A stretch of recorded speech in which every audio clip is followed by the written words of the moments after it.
For me, part of the fun of going to a quilt shop is finding new and intriguing notions to try out. Unfortunately, they don't always work out as well as I would like. So today I want to share some sewing and quilting tools that I regret buying and what I now use instead, or how I have repurposed that item. Let me know in the comments section if you agree or disagree with me. And just by the way, I'm not trying to offend anyone, I just want to share my own personal experiences.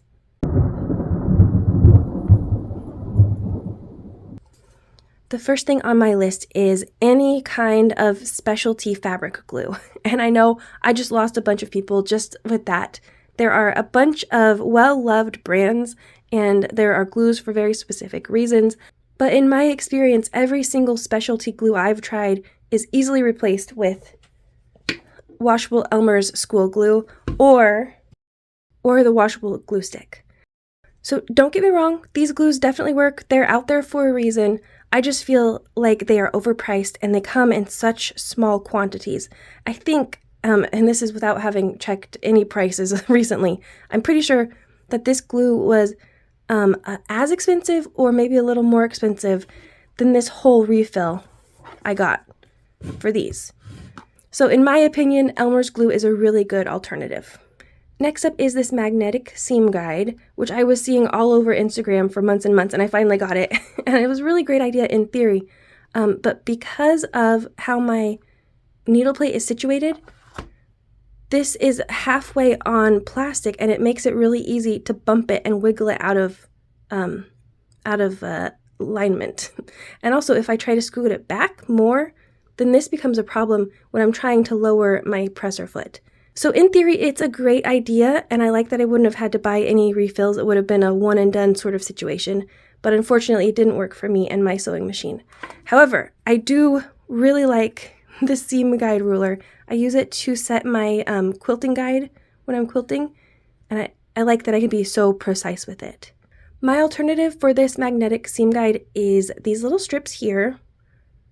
I've been using them for a really long time. I love them. I just don't like that I have to reorder them. And that's why I tried out the magnetic strip instead. There's also a hack I've been told about where you can replace these stickers with painter's tape, like a stack of painter's tape. But I haven't yet done that for myself. I found this free motion ruler foot on Amazon, and there weren't any reviews. And that should have been my very first warning that it wasn't going to work out. But I got a couple different ones because I wasn't sure which one would be right for my machine.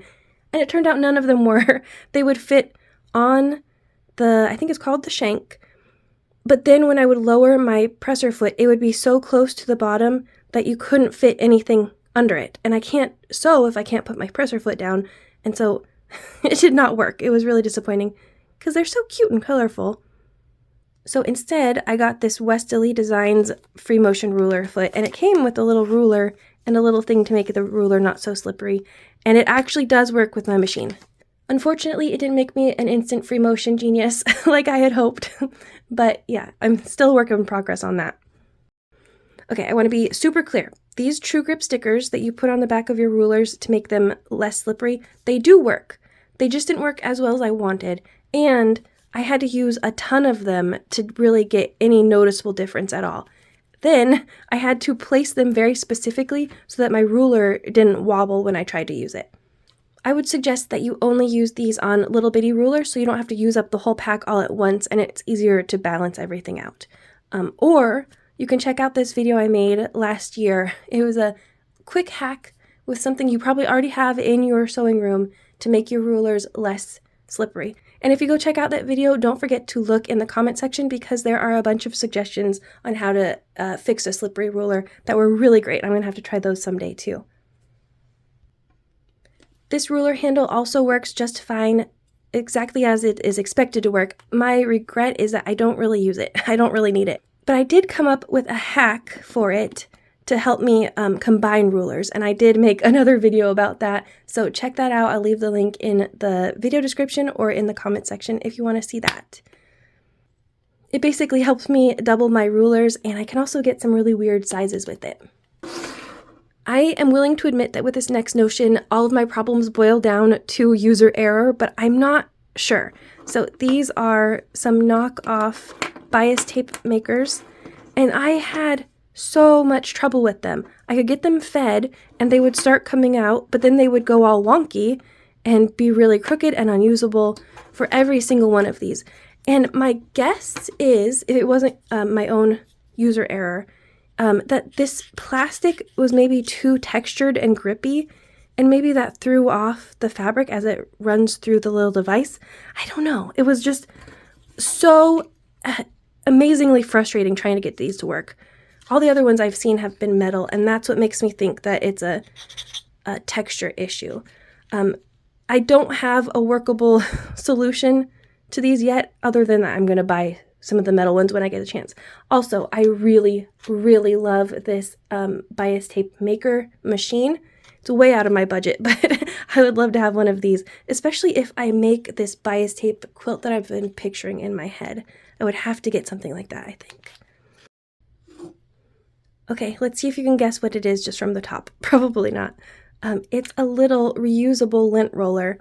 And my main regret with this is that I didn't get a bigger one, because it works really well, but it gets dirty so fast I have to go rinse it off way too soon, and then I have to wait for it to dry to use it again.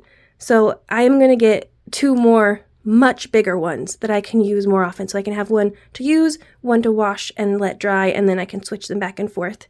But really, really looking forward to getting those. I'm just going to use up the rest of these ones before I bite the bullet and buy the new ones. When I got this organizer bar for my cutting table, I thought it would be so helpful. I could put my rotary cutter, I could put a pair of scissors, I could put a glue stick, but it just doesn't work as well as I'd hoped. These little grids are more rigid than I was hoping, and so it fits and then it comes right back out and it flops over, makes a mess. And so basically the only thing I can use in here are pins. And I don't use half of these pins. They've just sort of accumulated in this organizer. So it's very frustrating. I have an idea for a pattern to replace this and make it so I can put all sorts of stuff in it. Everything I use at my cutting table. Just to get that surface cleared and not have so much stuff just laying around on it. So I do not recommend this larger bar, but I also have a smaller one that I use right next to my sewing table, and those tools are a lot smaller, and so I can fit a lot more useful things in this little mini bar. So I would recommend the little guy for by your machine. Usually I have a seam ripper in there. I don't know where my seam ripper is. But this is much more functional in my sewing room than this big old guy. Next up is photo fabric, and this one can be really hit or miss based on the quality of the fabric itself, which can be really hard to see through this packaging. You don't actually get to see the sheet. So some of them have these like really coarse weaves, and then you try to print a little photo of like a loved one or something, and it gets completely messed up with the texture of the fabric. So that can be super, super frustrating. So I would say if you're going to buy photo fabric, definitely take a look at what kind of fabric it is. Look at the reviews. They'll tell you if it's really textured. I think if I was ever going to buy some of this printer fabric again, I would definitely use what they have at the EQ8 store. There is more to choose from, and there are some really fine options that would help with details.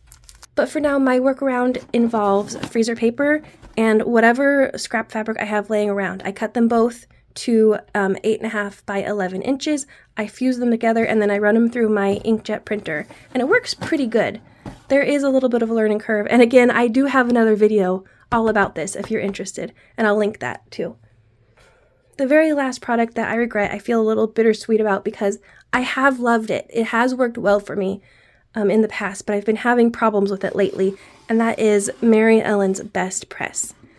In the past, I have had to be careful about what scents I choose because they make me cough. So there are ones that I specifically avoid, one of them being the cherry blossom one. But I had been using this one for a long time, no problems. But recently, it has started to make me cough too, a lot, and it's really annoying. So I have developed an allergy to this one too. And on top of that, you can see the liquid is sort of a pale purpley blue color. I have had a couple instances now where it has dyed my fabric. It has stained my fabric, like really splotchy stains. And it's so frustrating because I still have a lot left. It works really well, but it just has become a problem for me. So for a while now, I have been using this faultless spray starch instead. And it comes with some of its own problems, like it runs out really fast, or sometimes I will get a sort of flaky, grainy look to my fabric if I use too much of it. But as I use it more, I'm getting more used to how much to apply. Both of these in the past have been interchangeable for me, but I am having to lean more on my faultless now. I wouldn't dissuade anyone from using Mary Ellen's, though. It works great. Just make sure that you don't have an intolerance to it. And I would actually, I think if I was going to try to use it again, I would try the clear unscented one, because I think that would solve all of my problems. Thanks for spending time with me today, quilters.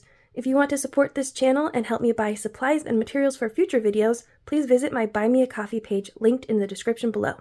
If you enjoyed this video, please like, comment, and subscribe so you don't miss upcoming videos. And I'll see you again real soon. Bye!